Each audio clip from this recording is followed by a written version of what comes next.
It's finally here, the moment you've been working toward for longer than you can remember. And as you stand at the starting line, your heart beating out of your chest, you'll know that however tough the journey was to get here, it'll be no match for the one that lies ahead.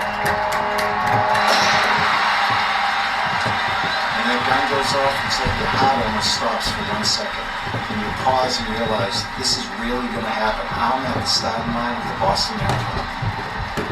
For 364 days of the year, this course is just 26 miles, 385 yards of curves and street. But on this one day, this course is a beast that can come up and grab the competitor. You're ready to go, your adrenaline's pumping, and you know it's going to be an awesome day.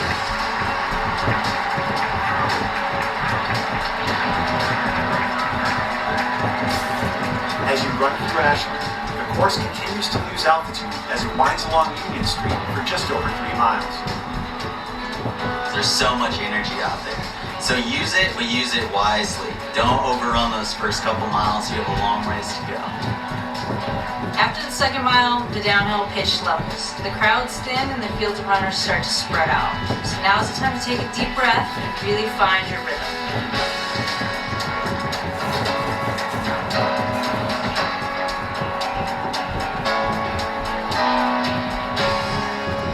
You're about to enter your third of 7 towns throughout the course. Just stick to your plan. It's still very early.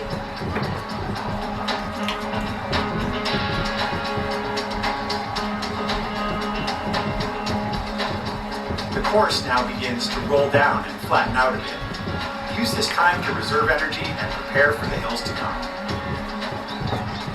As you run through Framingham, take advantage of the relatively flat section. The crowds will be larger and louder than in earlier runs, so let their enthusiasm fuel you. But don't forget, you still need to hold back a bit.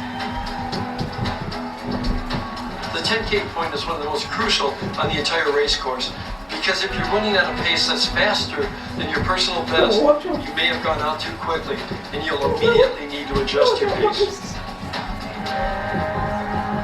You won't count if it's not on Strava. This part of the race follows a gentle downhill slope until the 10-mile mark, where it levels out heading through the center of town. Here, the wheelchair athletes take advantage of the flat stretches of the course to conserve energy. Through Natick, enjoy the rolling terrain. It allows you to use different muscles.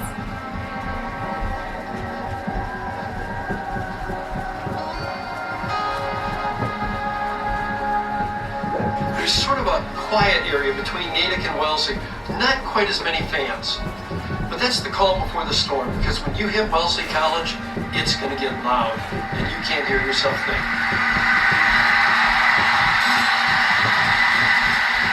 The Wellesley Scream Tunnel will raise the hair on your skin, give you the chills. It will ring in your ears, and it's going to be a memory that sticks with you for the rest of your life.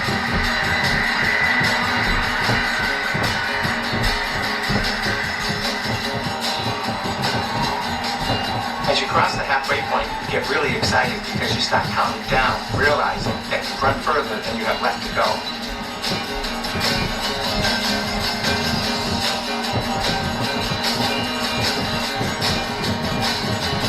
At this point, you're only about a mile away from some of the sharpest drops and steepest climbs in the entire race. This is a good place to really gauge your energy. And if you're not feeling fresh, to just slow down and take some time to regroup. As you're leaving Wellesley, you'll be entering New Blower Falls, which is the steepest downhill portion of the course. And it's really the first of 4 hills. You've got to control yourself going down that hill between 15 and 16 miles.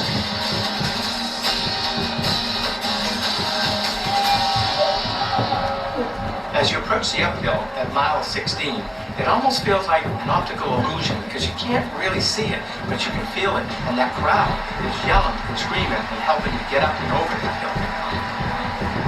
Be prepared, because this part of the race takes you along a highway overpass, dramatically exposing you to the heat, the rain, the wind, or any other elements that they might bring.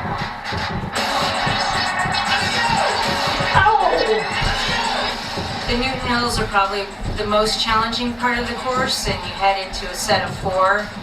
Don't think of it as 4 Newton Hills. Focus on each one at a time. Get up, use the downhill to recover, let your body recoup, and then focus on tackling that next hill.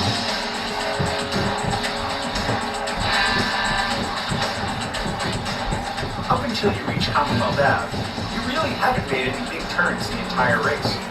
But as you take that right, see those huge crowds cheering you on, it'll be a great boost for the miles ahead.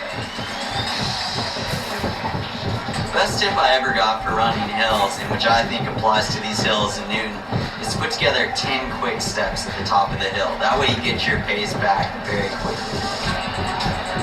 As you head down the second hill and the road starts to flatten, it can fool you into thinking that the worst is over. But remember, you still haven't reached the infamous Heartbreak Hill.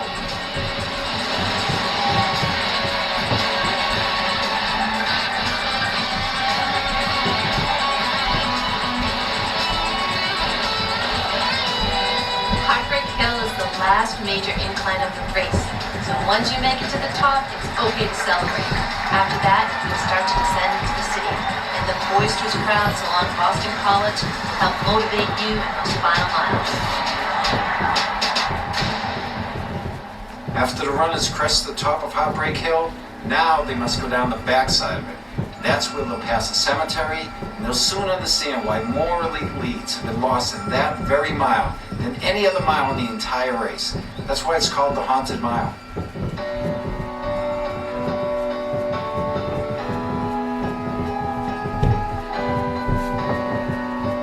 Before entering Cleveland Circle, the race turns abruptly right onto Chestnut Hill Ave, then goes left 300 yards onto Beacon Street.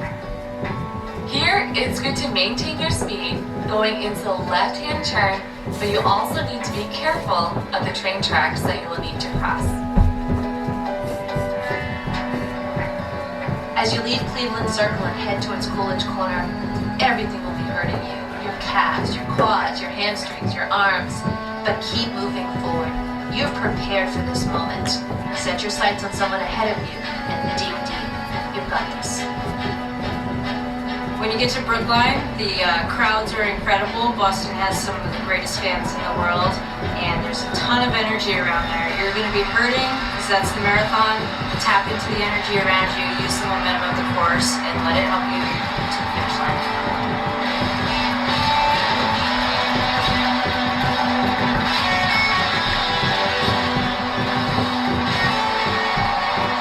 The toughest part about running along Beacon Street in Brookline is that you start to see the city landscape and you see the Citgo sign, and it doesn't seem like it's getting any closer. But once you reach that 1 mile to go, you know you've made it. Down into the Kenmore Square, the crowds are tremendous. You've got the Red Sox fans just coming out of the baseball game. You've got college students.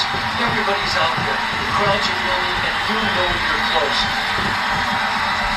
Here, the incline under the Tommy Leonard Bridge really breaks your stride. But don't worry, because the worst is almost over. Right on Hereford, left on Boylston Street, and there's only 600 meters to the finish.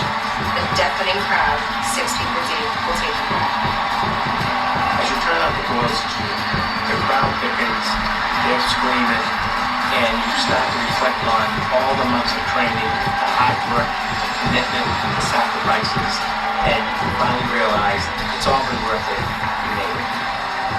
When you get to that last stretch on Boylston Street, every emotion will just pour out as you get closer and closer to the finish. Crossing the line is sweet relief of the best feeling and the worst feeling and all the feelings mixed into one. I'm sure there's a medal that's waiting for you, but it's not the medal that you carry with you.